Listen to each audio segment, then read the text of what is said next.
Alright, so I'm going to try to get in there and zoom in on that. And I've got my socket on it right now. Alright, there it is.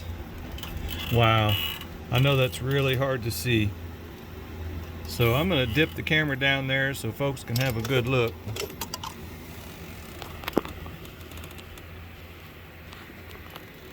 It's probably going to make you seasick, but you know, it's nice to see what you're working on sometimes. Alright, so there's that little fella right there. Got my socket on it with my long-ended ratchet. And that's about as good as that's going to get, so hold on a minute.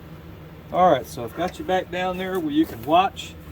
Some people like to watch, so I put the my hand down in the front of the accessory, where the accessory belt is. One hand in the front to guide that socket. And the other hand down here to turn.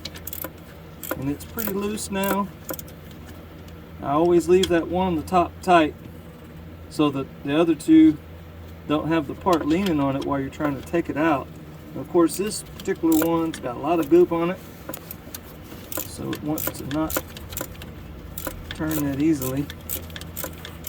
I did move that one of the rubber hoses there. I don't know if you could tell or not.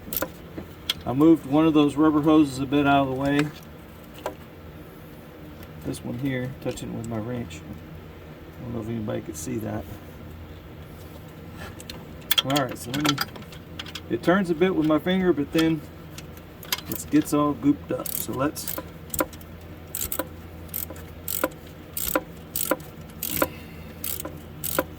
now this one here has got valve covers are leaking.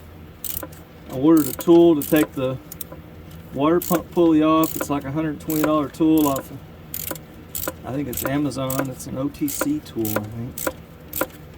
Because I changed the water pump on this thing a long time ago without pulling that pulley off. And, you know, and it's possible it can be done. It wasn't leaking. But now that thing is leaking out of that valve cover in that corner. So I'm going to have to take it apart again. I don't like doing double work, so it's just a word of warning. You try to take a shortcut, sometimes in the long run you're going to have to do it anyway. These valve covers on these leak. All of them leak. Every one of them. Plastic valve covers, metal valve covers, it doesn't matter who you are. It's a service thing. You have to work on them. Unfortunately, that's the way it is. This car doesn't have 1,000,000 miles on it. I mean, I guess some people might consider, you know, 130,000 miles is 1,000,000 miles, but it's not really very much, considering some of the other vehicles that I have are 300,000 miles. And I've had to fix the valve covers on those too. And the oil pan and the rear main seal and everything else. So that just comes along with the territory. Man, this thing is going to be tight all the way to the end. It's because that stud's got a lot of goop and grime on it. It doesn't want to come out. There we go. Alright, so it fell off.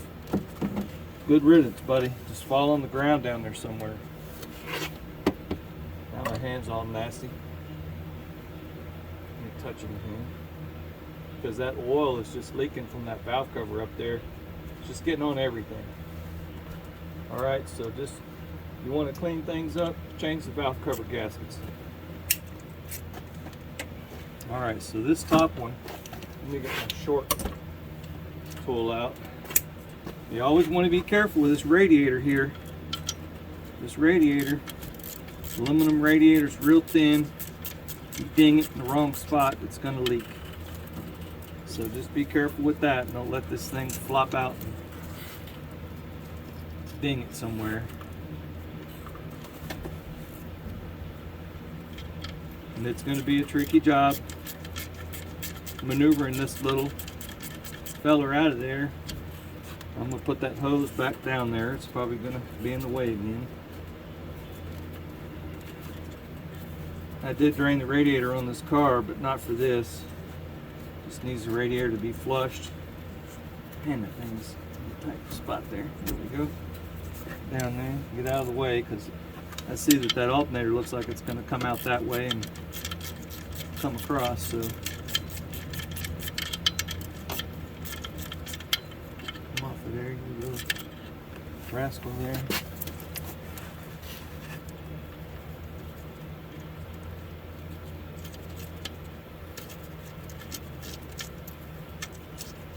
Things like this is where my 1/4-inch air tool's really nice. Just buzz it out, but that just blows everybody away on the camera.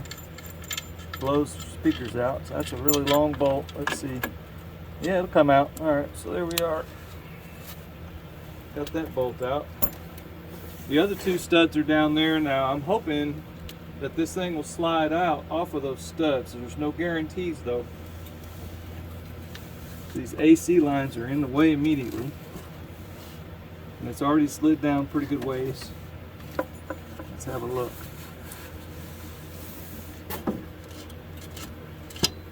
Yep, those AC lines are going to have to, no, I'm saying wrong. They're not going to move because they're stuck to that compressor. So you've got 2 options. You can take those studs out, or you can loosen up the AC compressor. I'm probably just going to take those studs out. Just have to get me a Torx to do that. Alright, so I've got a, it's called a Torx Plus 8, number 8. It's a Torx Plus. Okay, I'll get a big one, okay? I'll get a bigger one and show you what it looks like. That's kind of what that Torx Plus looks like. Get some more light here. That's that Torx Plus business here. Anyway, I don't think anybody can read that.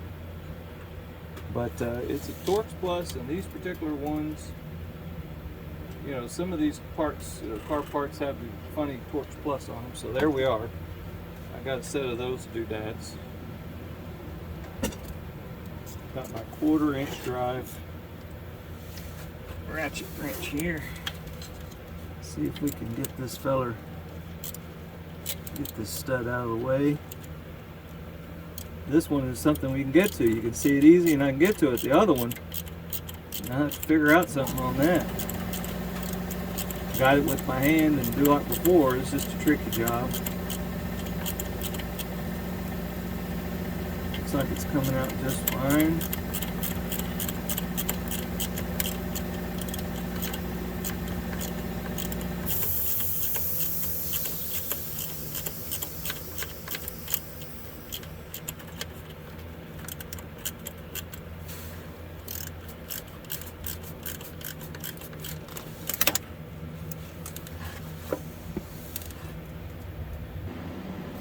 Alright, so I've got both of the studs out.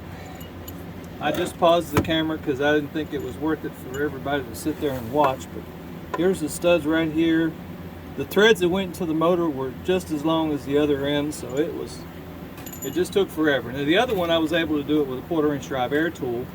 I'm about to do that right now with this 15mm right here. Take that one out. So I'm going to pause it so you don't have to listen to it because it's very loud. Alright, so I got that bolt out and it's just kind of leaning there. I'm just going to move this thing around until I get it to a good spot where I can take it out. Now, sometimes these things take a bit of finagling. Move some of these hoses out of the way and whatnot because it's a tight fit. It's got this big old huge alternator in this little bitty tiny hole.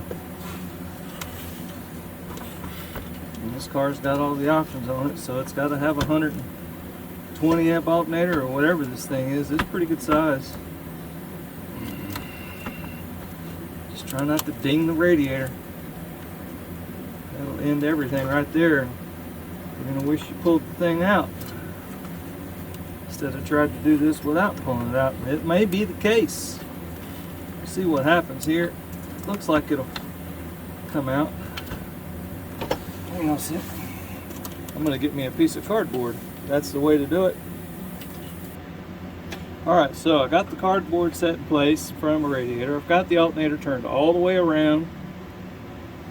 I slack this hose up a little bit because I had it moved out of the way on top. So this hose here is out of the way, and this little feller is coming out right here. Right here, in between the radiator and the exhaust manifold. We got that one hose that's kind of tight. Pull it out of the way without dinging things. There we go, straight up.